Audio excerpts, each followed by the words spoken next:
بسم اللہ الرحمن الرحیم۔ ناظرین محترم، السلام علیکم ورحمۃ اللہ وبرکاتہ۔ میلاد النبی بزبان نبی کریم صلی اللہ علیہ وسلم۔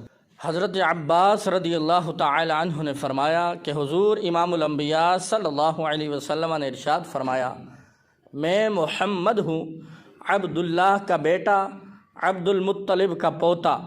اللہ تعالی نے مخلوق کو پیدا کیا تو مجھے سب سے بہتر بنایا، پھر اس میں گروہ پیدا کیے، مجھے سب سے اچھے گروہ میں پیدا فرمایا، پھر قبیلے بنائے اور مجھے سب سے بہتر عرب کے قبیلے میں قریش میں پیدا فرمایا، پھر قریش میں کئی خاندان پیدا فرمائے تو مجھے سب سے اچھے خاندان پیدا فرمایا میں پیدائشی طور بھی سب سے اعلیٰ ہوں، خاندان بھی سب سے اچھا ہے اور قبیلہ بھی سب سے اعلیٰ ہے۔ وہ لوگ خدا شاہد قسمت کے سکندر ہیں جو سرور عالم کا میلاد مناتے ہیں۔ حضرات محترم، حضور امام الانبیاء سرور کائنات صلی اللہ علیہ وسلم کا میلاد صحابہ کرام نے بھی بیان کیا۔ آئیے میلاد مصطفیٰ صلی اللہ علیہ وسلم کے بارے میں صحابہ کرام علیہم رضوان اجمعین کے ارشادات سنیے۔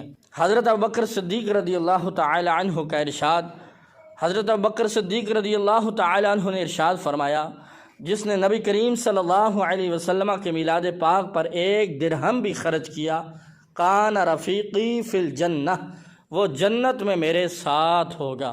حضرت عمر رضی اللہ تعالی عنہ کا ارشاد، حضرت عمر پاک رضی اللہ تعالی عنہ نے ارشاد فرمایا، جس نے بھی سرور دو جہاں صلی اللہ علیہ وسلم کی میلاد پاک کی تعظیم اور تکریم کی، فقد احیاء الاسلام، تحقیق اس نے اسلام کو زندہ کیا۔